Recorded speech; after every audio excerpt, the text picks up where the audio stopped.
स्वागत है दोस्तों आप सभी का इस वीडियो में। इस वीडियो में आपको आरआरबी असिस्टेंट लोको पायलट का जो 20 अगस्त 2018 को शिफ्ट 2 में पेपर हुआ था, उसका सॉल्यूशन मैथ का कराऊंगा। तो वीडियो के लास्ट तक बने रहिएगा क्योंकि इसमें मैं कुछ नए ट्रिक बताऊंगा जिससे आपका समय बच सके। तो चलिए शुरुआत करता हूं पहले क्वेश्चन से। शरण ने 5,000 रुपए 10% वार्षिक चक्रवृद्धि ब्याज पर निवेश किया। एन वर्षों के बाद शरण को 1655 रुपए अधिक प्राप्त हुए। तो एन का मान फाइंड करना है कि क्या होगा। 1655 रुपए उसे चक्रवृद्धि ब्याज मिल रही है, कंपाउंड इंटरेस्ट। और प्रिंसिपल क्या है इसका, मूल इसका है 5,000 रुपए। तो इसमें मैं आपको ट्रिक बताता हूं जिससे आप कैलकुलेशन से बच सके। जैसे इसमें दिया हुआ है 10% चक्रवृद्धि ब्याज लग रही है और डिफरेंस है एक एक साल का ऑप्शंस में। तो अगर सिंपल इंटरेस्ट एक साल का निकालें तो ये हो जाएगा 5,000 का 10% होगा 500 रुपए। और 3 साल का सिंपल इंटरेस्ट निकाल लें तो इसमें 3 से मल्टीप्लाई करना पड़ेगा, तो ये हो जाएगा 5 या 1,500 रुपए। ये 3 साल का है। अगर 4 साल का कंपाउंड इंटरेस्ट निकालेंगे तो ये आ जाएगा 2,000। तो ये अमाउंट आप देखिए, ये 1,500 से ज्यादा है और 2,000 से कम है। तो कंपाउंड इंटरेस्ट 1,500 से तो ज्यादा ही होगा, तो वो होगा 1,655 रुपए। क्योंकि ऑप्शन में केवल एक एक साल का गैप दिया हुआ है, तो ऑप्शन हम 2 करेक्ट कर सकते हैं। आप इसे कैलकुलेशन से भी सॉल्व कर सकते हैं, कैलकुलेशन से भी 3 साल ही आएगा, लेकिन उसमें आपको कैलकुलेशन काफी करना पड़ेगा। नेक्स्ट क्वेश्चन देखते हैं। दिया गया ग्राफ मानव शरीर में खनिजों के वितरण को दर्शाता है। दिए गए आंकड़ों के आधार पर मानव शरीर में पाए जाने वाले कैल्शियम और सोडियम का अनुपात क्या है, ये फाइंड करना है। Ratio of calcium to sodium find करना है।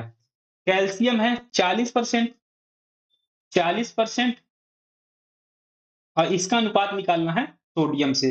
और सोडियम दिया हुआ है 8%।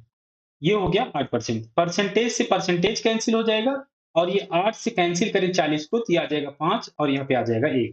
तो अनुपात आ गया 5:1। ऑप्शन 3 करेक्ट हो जाएगा। ए और बी की उम्र में 16 वर्ष का अंतर है। मान लेते हैं इसमें ए बड़ा है, तो ए माइनस बी की वैल्यू दी हुई है 16। एक इक्वेशन ये आ गया। अब आगे क्वेश्चन देखते हैं। यदि 6 वर्ष पहले बड़े की उम्र छोटे से 3 गुना थी, बड़ा इसमें हमने ए माना है 6 वर्ष पहले, तो a माइनस 6 6 वर्ष पहले हो गया। अब ये किसके बराबर है, छोटे से 3 गुना थी। 6 वर्ष पहले 3 गुना थी छोटे से, छोटा b है तो b माइनस 6 हो जाएगा क्योंकि 6 साल पहले ये भी होगा। तो अगर इसको सॉल्व करें तो ये आ जाएगा a माइनस 6 और ये हो जाएगा 3b माइनस 18। अब इसे हम इधर ले आए तो a minus 3b equal to हो जाएगा माइनस 12। ये इक्वेशन 2 आ जाएगा। अगर इक्वेशन 1 और 2 को देखें तो यहाँ पर a है और यहाँ पे भी a है, तो इक्वेशन 1 से इक्वेशन 2 घटा दें तो a से 1 कैंसिल हो जाएगा और ये माइनस भी है तो यहाँ पे प्लस हो जाएगा, तो ये आ जाएगा 2b और ये हो जाएगा 16 और ये माइनस 16 और माइनस माइनस हो जाएगा प्लस, तो ये आ जाएगा 28। 16 और 12 28 हो जाएगा, तो b की वैल्यू आ जाएगी 14, 14 साल। और इसमें पूछा गया है तो ए और बी के बीच छोटे की वर्तमान आयु ज्ञात कीजिए। छोटा बी ही था माने थे, तो ये आ गई 14 साल। तो ऑप्शन 4 करेक्ट हो जाएगा। यदि एक घन के किनारे को 3 सेंटीमीटर बढ़ा दिया जाए तो आयतन 657 सेंटीमीटर क्यूब बढ़ जाएगा। तो फिर घन के प्रत्येक किनारे की मूल लंबाई क्या है, ये फाइंड करना है। तो घन का आयतन क्या होता है, वॉल्यूम। वॉल्यूम होता है क्यूब का ए क्यूब। मान लेते हैं उसकी साइड ए है, ये हो जाएगा ए क्यूब। 3 सेंटीमीटर बढ़ा देने पर वॉल्यूम क्या हो जाएगा, ये हो जाएगा ए प्लस 3 का होल क्यूब। तो क्वेश्चन में दिया हुआ था कि 3 सेंटीमीटर बढ़ाएंगे तो आयतन 657 सेंटीमीटर क्यूब बढ़ जाएगा। तो इसमें से जो पहले का आयतन था ए क्यूब, इसको घटा दें तो ये आ जाएगा 657। अब इसे हम सॉल्व कर सकते हैं। तो अगर आप इसे सॉल्व करेंगे तो a प्लस 3 को एक्सपेंड करना पड़ेगा और a क्यूब का टर्म तो कट जाएगा लेकिन उसमें आएगा a स्क्वायर का टर्म। तो हमें 2 रूट निकालने पड़ेंगे। तो इससे अच्छा है कि हम ऑप्शंस की हेल्प ले लें और आसानी से इसको सॉल्व कर लें। तो अगर ऑप्शन 1 ले लें, a की वैल्यू 8 ले लें, ये आ जाएगा 8 3 11 का क्यूब माइनस 8 का क्यूब। अगर हमें 657 इसका आंसर मिल जाता है तो यही ऑप्शन करेक्ट हो जाएगा। तो अगर इसको देखें तो 11 का क्यूब होता है 1331 और 8 का क्यूब होता है 512। 1331 में से 512 निकालेंगे तो ये लगभग आएगा 800। तो ये आंसर तो इनकरेक्ट हो जाएगा क्योंकि यहाँ पे 657 चाहिए था। तो ऑप्शन 2 में देखें तो यहाँ पर 6 रखें तो 6 3 9, 9 का क्यूब और माइनस 6 का क्यूब। तो 9 का क्यूब होता है 729 और 6 का क्यूब होता है 216। अब इसमें से घटाएं तो 9 में से 6 गया 3 और बाद 2 में से 1 गया 1 और 7 में से 2 गया 5। ये आया 513। तो ये भी इनकरेक्ट हो जाएगा क्योंकि 657 के ये इक्वल नहीं है। ऑप्शन 3 देखें तो ऑप्शन 3 है 7 7 यहाँ पे रखें ये आ जाएगा 10 का क्यूब माइनस 7 का क्यूब। तो इसे हम सॉल्व करें तो ये आ जाएगा 1000 और ये आ जाएगा 343। इसको घटाएं तो ये आ जाएगा 10 में से 3 गया तो यह 7 और 9 में से 4 गया 5 और 9 में से 3 गया तो ये आ जाएगा 6। 657 यहाँ पे हमें फाइंड हो गया तो यही ऑप्शन करेक्ट हो जाएगा। ऑप्शन 3 इसमें करेक्ट हो जाएगा। नेक्स्ट क्वेश्चन देखते हैं। एक वॉशिंग मशीन का विक्रय मूल्य उसके क्रय मूल्य का 4/3 है तो लाभ प्रतिशत क्या होगा ये फाइंड करना है। सेलिंग प्राइस दिया हुआ है कॉस्ट प्राइस का 4/3। तो सेलिंग प्राइस इक्वल टू हो जाएगा 4/3 ऑफ कॉस्ट प्राइस। तो एसपी अपॉन सीपी निकाल लें ये हो जाएगा 4/3। अगर कॉस्ट प्राइस 3 रुपए है तो सेलिंग प्राइस 4 रुपए है तो परसेंटेज प्रॉफिट निकल सकता है यहां से। अब 4 माइनस 3 ये हो जाएगा 1 और कॉस्ट प्राइस 3 है तो ये आ जाएगा 3। 100 से मल्टीप्लाई कर देंगे परसेंटेज में निकालने के लिए तो ये हो जाएगा 100/3%। ऐसे सॉल्व करेंगे तो ये आ जाएगा 33 सही 1/3%। ऑप्शन 4 इसमें करेक्ट हो जाएगा। दो भिन्नों का योग 3/4 है उनमें से एक 2/3 है तो दूसरा अंश क्या है ये फाइंड करना है। ये भिन्न है, मान लेते हैं ये भिन्न है x। तो x प्लस 2/3 का एडिशन जो दिया हुआ है 3/4 दिया हुआ है। तो अब यहाँ पे x की वैल्यू निकालने तो ये आ जाएगा 3/4 माइनस 2/3 हो जाएगा। एलसीएम लेंगे तो ये आ जाएगा 12 और ये 3 त्रिक का 9 और ये हो जाएगा 4 दूनी 8। ये सॉल्व करें तो ये आ जाएगा 1/12। ये आंसर आ जाएगा जो हमें भिन्न फाइंड करना था। ऑप्शन 1 करेक्ट हो जाएगा। रघु का टैंकर एक टंकी को 4 घंटे में भर सकता है। आधा टंकी भर जाने के बाद इसी तरह के 3 और टैंकर खोले जाते हैं। टंकी को पूरी तरह भरने में लगा कुल समय कितना होगा ये फाइंड करना है। कह रहा रघु का टैंकर जो है वो 4 घंटे में टंकी को भर सकता है। आधी टंकी भर जाने के बाद आधी टंकी कितने टाइम में भर जाएगा 4 घंटे में पूरी भर रही है तो आधी टंकी भरेगा 2 घंटे में। 2 घंटे में। अब क्या कह रहा था कि इसी तरह के 3 और टैंकर खोले जाते हैं। पहले एक टैंकर था अब 3 और आ गए तो टोटल टैंकर हो गए 4। तो पहले एक टैंकर पूरी टंकी को 4 घंटे में भर रहा था तो 4 टैंकर भरेंगे 4/4 घंटे में पूरी टंकी।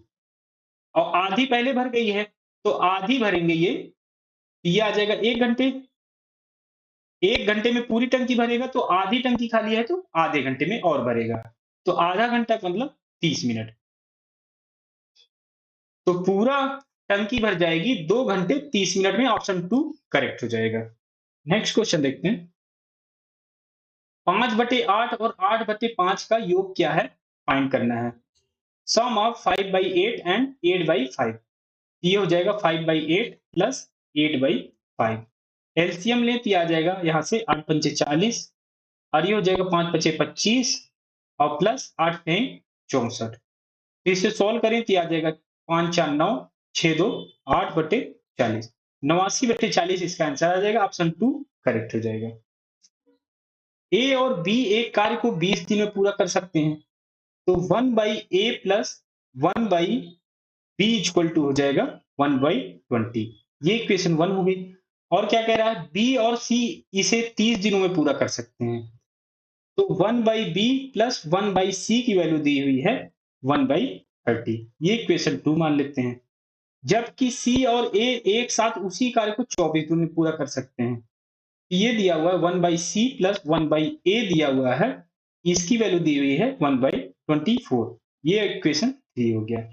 अब क्या कह रहा है, बी और सी में से प्रत्येक को व्यक्तिगत रूप से कार्य करने में कितने दिन लगेंगे ये फाइंड करना है। तो 3 इक्वेशन आ गई, अगर ये तीनों जोड़ लें तो यहां से 1/a 2 बार आएगा तो ये आ जाएगा 2 टाइम्स ऑफ a प्लस ऐसे ही 2/b हो जाएगा और 2/c हो जाएगा। और ये सभी नंबर ऐड होंगे तो ये आ जाएगा 1/20 प्लस 1/30 प्लस 1/24। अब इसे सॉल्व करें तो 2 कॉमन ले लें तो ये आ जाएगा 1/a plus 1/b plus 1/c और ये इक्वल हो जाएगा। इनमें एलसीएम लेंगे इन तीनों में तो ये आ जाएगा 20 30 24। तो इसमें एलसीएम आ जाएगा 240। तो यहाँ पे आ जाएगा 12 और ये हो जाएगा 30 अट्ठे 240 तो 8 और ये हो जाएगा 24 धनम 240 तो यहाँ पे आएगा 10। ये हो जाएगा 12 8 20 10 30 30/240। ये जीरो से ये जीरो कैंसिल हो गया, ये 3 से इसे कैंसिल करें तो ये आ जाएगा 8।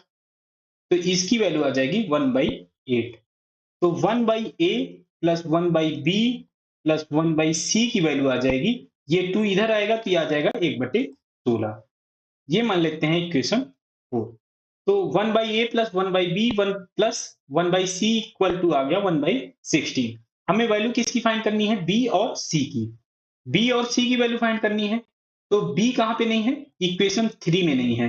तो अगर इक्वेशन 3 से तो अगर इक्वेशन 4 को इक्वेशन 3 से घटा दें, ये हो जाएगा 1/a plus 1/b plus 1/c। इसमें से घटाएंगे तो ये आ जाएगा 1/c minus 1/a equal to ये हो जाएगा 1/16 माइनस 1/24। अब इसको सॉल्व करें तो ये c से c कैंसिल, a से ये वाला पार्ट कैंसिल हो जाएगा।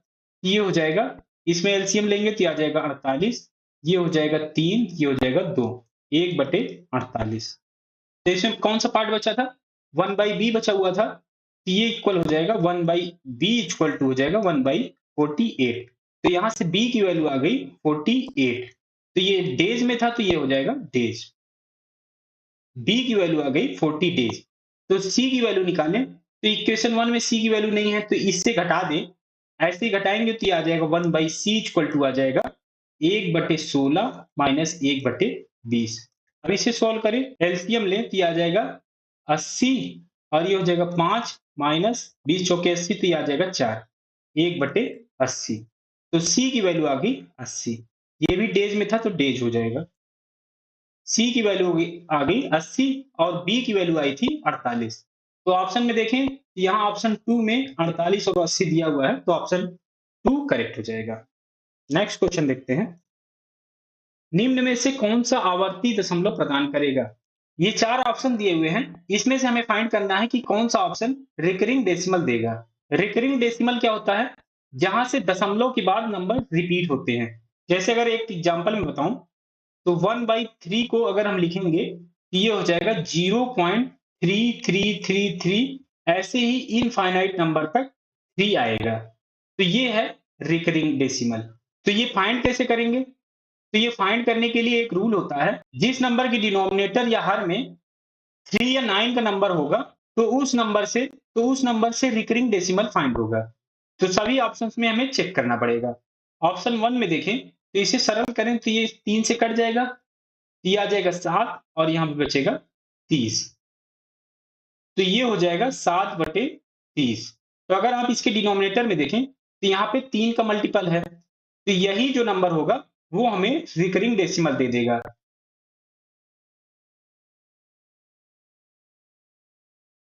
तो ऑप्शन 1 ही करेक्ट हो जाएगा। अगर आप ऑप्शन 2 3 4 देखेंगे तो इसमें ऐसे सॉल्व करने पर आपको डिनोमिनेटर में 3 नहीं मिलेगा। नेक्स्ट क्वेश्चन देखते हैं। दिए गए प्रश्न पर विचार करें और निर्णय लें कि निम्नलिखित में से कौन सा कथन प्रश्न का उत्तर देने के लिए पर्याप्त है या नहीं। इसमें क्वेश्चन क्या दिया हुआ है, किसी दिए गए महीने की 14 तारीख को कौन सा दिन होगा ये फाइंड करना है। तो पहला स्टेटमेंट देखें तो इसमें दिया हुआ है महीने का आखिरी दिन रविवार है। तो इस स्टेटमेंट का कंक्लूजन निकालें। तो आखिरी दिन रविवार है तो आखिरी दिन 30 का भी हो सकता है, 31 का भी हो सकता है। अगर वो फरवरी होगी तो 28 या 29 भी हो सकता है। तो यहाँ से तो हम फाइंड नहीं कर पाएंगे कि 14 तारीख को कौन सा दिन होगा। तो ये स्टेटमेंट तो सफिशिएंट नहीं है आंसर देने के लिए। स्टेटमेंट 2 देखें, 25 तारीख को महीने का चौथा शनिवार है। यहां से हम निकाल सकते हैं, क्योंकि यहाँ पे डेट दिया हुआ है 25 तारीख को और चौथा शनिवार बताया है कि 25 तारीख को शनिवार है, तो 14 तारीख का हम दिन फाइंड कर सकते हैं। तो ये स्टेटमेंट क्वेश्चन का आंसर देने के लिए सफिशियंट हो जाएगा। तो ऑप्शंस में देखें तो statement 2 alone is sufficient while statement 1 alone is insufficient. यही आंसर करेक्ट हो जाएगा। यदि संख्या, ये एक संख्या दी हुई है 3 से विभाज्य है जहां x एक अंक है, तो ऐसे सभी x का योग क्या होगा ये फाइंड करना है। 3 की डिविजिबिलिटी का रूल क्या होता है कि नंबर के सभी डिजिट को ऐड करेंगे और 3 से डिवाइड करेंगे। अगर वो अगर वो नंबर 3 से डिवाइड हो जाता है तो वो 3 से डिवाइड होगा। तो इसका एडिशन कर लें सभी डिजिट का, तो ये हो जाएगा 3 4 7 7 5 12 और 1 13। 13 प्लस एक्स, ये 3 से डिवाइड होनी चाहिए, 3 से डिविजिबिलिटी के लिए। तो यहां से x की वैल्यू निकालें, तो x की वैल्यू 2 रख दें, ये हो जाएगा 13 2 15। तो ये 3 से डिवाइड हो जाएगी।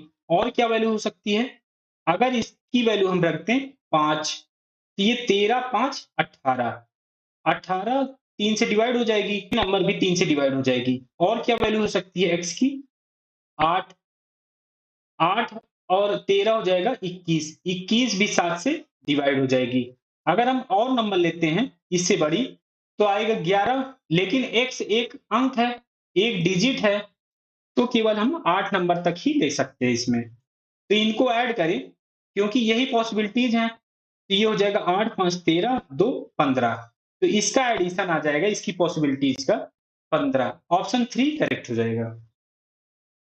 एक डेटा के 15 अवलोकनों का योग दिया हुआ है, 434 प्लस एक्स है। यदि डेटा का माध्य x है, x का मान क्या होगा ये फाइंड करना है। Sum of 15 observation of a data is इतना दिया हुआ है, मीन दिया हुआ है x है, तो वैल्यू ऑफ x की फाइंड करनी है। मीन का फार्मूला लगा दें, तो ये हो जाएगा सभी डेटा का एडिशन, सभी डेटा का एडिशन दिया हुआ है 434 प्लस एक्स, और डिवाइड करना पड़ेगा टोटल नंबर से। तो टोटल नंबर दिए हुए 15, एक्स की वैल्यू और मीन की वैल्यू दी हुई है एक्स। तो अब इसे सॉल्व करें, ये हो जाएगा 15x equal to 434 plus x. तो एक्स इधर आएगा तो आ जाएगा 14x इक्वल टू आ जाएगा 434। तो एक्स की वैल्यू निकालें, ये हो जाएगा 434 डिवाइडेड बाई 14। ये हो जाएगा 14 × 42 और ये हो जाएगा 14 एकम 14 31। एक्स की वैल्यू आ गई 31। ऑप्शन 2 करेक्ट हो जाएगा। एक उसी तरह का एक क्वेश्चन और दिया हुआ है, सभी प्राकृतिक संख्याएं पूर्ण संख्याएं हैं। इसमें क्वेश्चन मार्क है, तो हमें ये फाइंड करना है कि क्या सभी प्राकृतिक संख्याएं पूर्ण संख्याएं हैं। ये क्वेश्चन दिया हुआ है। अगर स्टेटमेंट 1 देखें तो इसमें दिया हुआ है पूर्ण संख्या क्या होती है। पूर्ण संख्या होती है सभी प्राकृतिक संख्याएं और जीरो। तो इस स्टेटमेंट से ये कंक्लूजन तो निकल आएगा जो इस क्वेश्चन में दिया हुआ है कि सभी प्राकृतिक संख्याएं पूर्ण संख्या होंगी, क्योंकि यहाँ पे दिया हुआ है कि पूर्ण संख्याएं जो होंगी वो सभी प्राकृतिक संख्याएं होंगी और जीरो होगा। तो स्टेटमेंट 1 पर्याप्त हो जाएगा इस क्वेश्चन का आंसर देने के लिए, स्टेटमेंट 1। और स्टेटमेंट 2 देखें, पूर्ण संख्याएं प्राकृतिक संख्याओं से भिन्न होती हैं। पूर्ण संख्याओं का यहाँ पे डिफिनीशन दिया हुआ है कि प्राकृतिक संख्याओं से भिन्न होती हैं। तो यहाँ से तो हम कंक्लूजन नहीं निकाल सकते हैं जो प्रश्न में दिया हुआ है। तो ये स्टेटमेंट, स्टेटमेंट जो 2 होगी वो हमारे काम की नहीं है, अपर्याप्त है। तो अब ऑप्शन में देखें, तो statement 1 alone is sufficient while statement 2 is insufficient. हाँ, यही ऑप्शन हमारा करेक्ट हो जाएगा। ऑप्शन 1 इसमें करेक्ट हो जाएगा। एक पंखा 4% हानि पर 3600 रुपए में बेचा गया। यदि इसे 4200 रुपए में बेचा जाए तो लाभ या हानि क्या होगी ये फाइंड करना है। मान लेते हैं पंखे का जो सीपी है, कॉस्ट प्राइस, वो है एक्स। 4% हानि पर 36 रुपए में बेचा गया, तो इसका 96% निकाल लें, क्योंकि 4% की हानि हो रही है, तो 96% निकाल लें। 96/100 गुणे एक्स से मल्टीप्लाई कर देंगे तो ये 96% आ जाएगा, और ये किसके इक्वल है? 3600 के। तो यहां से हम एक्स की वैल्यू निकाल सकते हैं। एक्स हो जाएगा 3600 गुणे 100 डिवाइडेड बाई 96। 4 से कैंसिल करें तो ये आ जाएगा 25, और ये आ जाएगा 24। इसे अब 6 से डिवाइड करें, ये आ जाएगा 4, और ये आ जाएगा 600, और ये 4 से और डिवाइड हो जाएगा, ये आ जाएगा 150। तो x की वैल्यू निकालें तो ये हो जाएगा 150 गुणे 25। इसे मल्टीप्लाई करें तो ये आ जाएगा 25 0 0, 25 पंचे 125, ये 5, 12 इसमें कैरी आ जाएगा, 25 एकम 25 और 12 37, 3750 इसका कॉस्ट प्राइस आ जाएगा पंखे का। अब क्या कह रहा अब क्या कह रहा है? 42 रुपए में बेचा गया, तो 42 रुपए में बेचा गया, कॉस्ट प्राइस है 3750, तो प्रॉफिट होगा। परसेंटेज प्रॉफिट निकाल लें, तो 4200 minus 3750 divided by cost price. Cost price 3750 है, तो उसे मल्टीप्लाई करना पड़ेगा। तो इसे सॉल्व करें, 4000 में 4200 200 ज्यादा है, और 4000 में 3750 250 कम है, तो ये आ जाएगा 200 250 450, और ये हो जाएगा 3750 गुणे ये 100। 0 से 0, और ये 5 से हम डिवाइड करेंगे ऊपर नीचे, तो ये आ जाएगा 9, और ये 5 से डिवाइड करेंगे तो ये आ जाएगा 7, और ये 5। ये 25 से डिवाइड हो जाएगा तो ये आ जाएगा 4, और ये हो जाएगा 3। ये 3 से डिवाइड करें तो ये आ जाएगा 3। ये हो जाएगा 4 और 3 12, 12% इसका प्रॉफिट आ जाएगा। इसमें ऑप्शन 2 करेक्ट हो जाएगा। नेक्स्ट क्वेश्चन देखते हैं। यदि X square plus B X plus A को एक्स माइनस 4 से विभाजित करने पर 32 शेष बचता है, और एक्स स्क्वायर प्लस ए एक्स प्लस बी को एक्स माइनस 4 से विभाजित करने पर 35 शेष बचता है, तो ए प्लस बी की वैल्यू क्या होगी, ये फाइंड करना है। तो पहली कंडीशन देखें, तो इसमें दिया हुआ X square plus B X plus A को एक्स माइनस 4 से विभाजित करेंगे तो 32 शेष बचेगा। तो एक्स माइनस 4 को 0 की इक्वल करेंगे तो ये आ जाएगा x equal to 4। x equal to 4 यहाँ पे रख दें इस इक्वेशन में, तो ये 32 के इक्वल होना चाहिए। तो यहाँ पे x की वैल्यू रख दें 4, ये हो जाएगा 4 का स्क्वायर होगा 16 प्लस 4b हो जाएगा यहाँ पे 4b प्लस a, और ये किसके इक्वल होना चाहिए? 32 शेष बच रहा है, तो ये 32 के इक्वल हो जाएगा। इसे सॉल्व करें तो ये आ जाएगा 4b प्लस a, और ये हो जाएगा 32 में से 16 जाएगा तो ये आ जाएगा 16, इक्वेशन 1। एक और कंडीशन दी हुई है कि x माइनस 4 से इसे डिवाइड करेंगे तो 35 शेष बचता है। तो अगर इसमें x माइनस 4 इक्वल टू 0 करें तो ये आ जाएगा x equal to 4। x equal to यहाँ पे 4 रख दें तो ये हो जाएगा 4 चौके 16 प्लस 4a प्लस b, और ये किसके इक्वल होना चाहिए? 35 के। तो इसे सॉल्व करें तो ये आ जाएगा 4a plus b equal to, ये हो जाएगा 35 माइनस 16, 35 माइनस 16 हो जाएगा 19। ये इक्वेशन 2 आ गई। अब हमें a प्लस बी की वैल्यू चाहिए। यहाँ पर 4b है, यहाँ पे b है, और यहाँ पे 4a है, यहाँ पे a है। तो इक्वेशन 1 और इक्वेशन 2 को ऐड कर दें तो ये हो जाएगा 4b प्लस b हो जाएगा 5b, और a प्लस 4a हो जाएगा 5a, और 19 और 16 हो जाएगा, ये हो जाएगा 35। तो यहां से 5 कॉमन ले लें तो ये आ जाएगा a plus b equal to 35। तो 5 से ये कैंसिल करें तो ये आ जाएगा 7, तो a प्लस बी की वैल्यू आ जाएगी 7। यही हमें फाइंड करना था, ऑप्शन 1 करेक्ट हो जाएगा। नेक्स्ट क्वेश्चन देखते हैं। एक 10 भुज में विकर्णों की संख्या कितनी होगी, ये फाइंड करना है। नंबर ऑफ डायगोनल्स इन हेंडेकागन, तो एक 10 भुज या हेंडेकागन होता है जिसकी साइड 11 हो, 11। तो डायगोनल से ये, तो डायगोनल्स का फार्मूला होता है n into n minus 3 divided by 2। इसमें वैल्यू रख दें n की, n है 11, तो 11 यहाँ पे रख दें तो ये आ जाएगा 11 माइनस 3, ये आ जाएगा 8 और ये डिवाइडेड बाई 2। 2 से ये कटेगा तो ये आ जाएगा 4, तो ये हो जाएगा 11 चौके 44। 44 इसका आंसर आ जाएगा, ऑप्शन 4 करेक्ट हो जाएगा। द्विघाती समीकरण की दो मूल दी हुई हैं, दो यहाँ पे रूट्स दिए हुए हैं, x x इक्वल टू 2/3 और x इक्वल टू -1/2। समीकरण हमें फाइंड करना है कि क्या होगा। तो इसका समीकरण हो जाएगा x minus a into x minus b equal to 0। तो यहाँ पर a और b की वैल्यू रख दें, ये रूट्स, ये हो जाएगा x माइनस 2/3 और ये हो जाएगा x माइनस, यहाँ पे -1/2 है तो माइनस माइनस प्लस, ये हो जाएगा 1/2 इक्वल टू 0। पहले में 1/3 कॉमन ले लें, 1/3 यहाँ आ जाएगा 3x माइनस 2 और इसमें 1/2 कॉमन लें तो यहाँ पे आ जाएगा 2x प्लस 1 इक्वल टू 0। ये हो जाएगा 1/6 और ये हो जाएगा 3x minus 2 into 2x plus 1 equal to 0। ये हो जाएगा 3x माइनस 2 और ये हो जाएगा 2x प्लस 1 इक्वल टू 0। ये इक्वेशन आ गई। ये कौन से ऑप्शन में है? तो ये है 2x प्लस 1, 3x माइनस 2, ये है ऑप्शन 4 में, ऑप्शन 4 करेक्ट हो जाएगा। जोई और मीनाती के पास मौजूद कंचों की संख्या का अनुपात दिया हुआ है 5:8, जबकि जैकब और मीनाती के पास मौजूद कंचों की संख्या दिया हुआ है, उसका अनुपात 7:12। जोई और जैकब के पास कंचों की संख्या का अनुपात क्या होगा, ये फाइंड करना है। तो जोई का दिया हुआ है, जोई और मीनाती का जो अनुपात दिया हुआ है कंचों की संख्या का, वो दिया हुआ है 5:8। और दिया हुआ है जैकब जैकब और मीनाती का, ये दिया हुआ है 7/12। इसमें हमें जोई और जैकब के पास कंचों की संख्या का अनुपात हमें फाइंड करना है।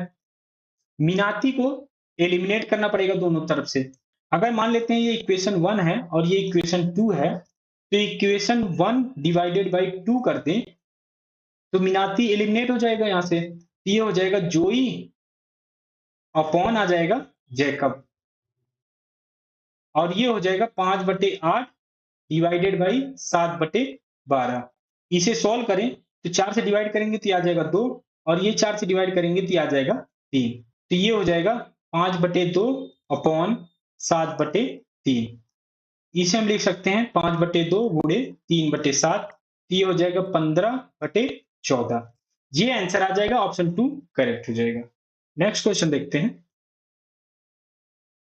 22 मीटर भुजा वाले एक वर्गाकार पार्क के बीच में 2 मीटर चौड़ी 2 सड़कें हैं जो इसकी लंबाई और चौड़ाई के समानांतर हैं। 100 रुपए प्रति वर्ग मीटर की दर से पथ पर बजरी बिछाने की लागत क्या होगी, ये फाइंड करना है। तो एक वर्गाकार पार्क है, मान लेते हैं एक वर्गाकार ये पार्क है, इसकी भुजा दी हुई है 22 मीटर और इसमें दिया गया है कि 2 चौड़ी सड़क हैं, एक है चौड़ाई के पैरेलल और एक है लंबाई के पैरेलल। मान लेते हैं ये दो पाथ हैं जो कि बीच में दिया हुआ है, वो ये हैं, ये 2 मीटर का है और ये भी 2 मीटर का है। इनमें जो है ये ग्रेवलिंग की जाती है, बजरी बिछाई जाती है। तो इसमें कॉस्ट क्या आएगी, ये फाइंड करना है। तो जिसमें बजरी बिछाना है उसका एरिया निकाल लें। एरिया हो जाएगा, ये 2 मीटर है चौड़ाई इसकी, 2 गुणे और लंबाई क्या हो जाएगी, ये पूरी 22 मीटर की, तो ये 22 से मल्टीप्लाई करना पड़ेगा, प्लस और ये सड़क की ये 2 मीटर की चौड़ाई मान लें, तो ये है लंबाई इसकी पूरी 22 मीटर, ये हो जाएगा 2 गुणे 22। तो आप इसमें ध्यान दें, तो ये जो एरिया है, ये वाला बीच वाला, ये दोनों में इंक्लूड हो गया है, क्योंकि जब हमने इस पाथ का एरिया कैलकुलेट किया तो इसमें भी ऐड हो गया और जब इस पाथ का एरिया कैलकुलेट किया तो इसमें भी हो गया। तो ये एरिया इसमें कम करना पड़ेगा, तो ये एरिया हो जाएगा, 2 की लंबाई थी इसमें, 2 की चौड़ाई थी, तो ये कम करेंगे तो ये हो जाएगा -2 इंटू 2। अब इसे सॉल्व करें तो एरिया आ जाएगा 22 दूनी 44 और ये भी हो जाएगा 22 दूनी 44, और ये हो जाएगा 2 दूनी 4।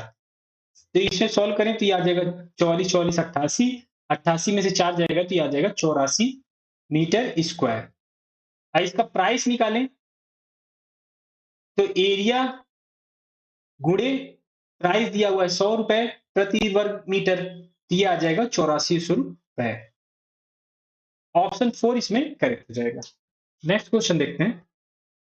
ये एक नंबर दिया हुआ है, इसे साधारण भिन्न के रूप में उसके सरल रूप में कैसे लिखा जाएगा ये फाइंड करना है। Written as a vulgar fraction in its simplest form. तो ये नंबर दिया हुआ है 0.0245 का बार। तो इसे भिन्न के रूप में लिखने का नियम होता है, वो ये होता है जो दशमलव के बाद पूरी नंबर होगी, जैसे यहाँ पे है 0 2 4 5, इसे हम घटाएंगे किससे, जिसमें बार नहीं है।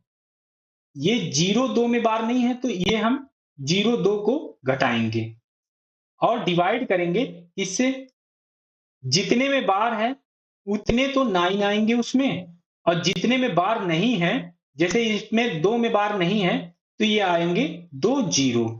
तो यहां से जो वैल्यू निकलेगी वही हो जाएगा इसका फ्रैक्शन। तो इसे सॉल्व करें तो 245 में 2 जाएगा तो आ जाएगा 243 और ये हो जाएगा 9900।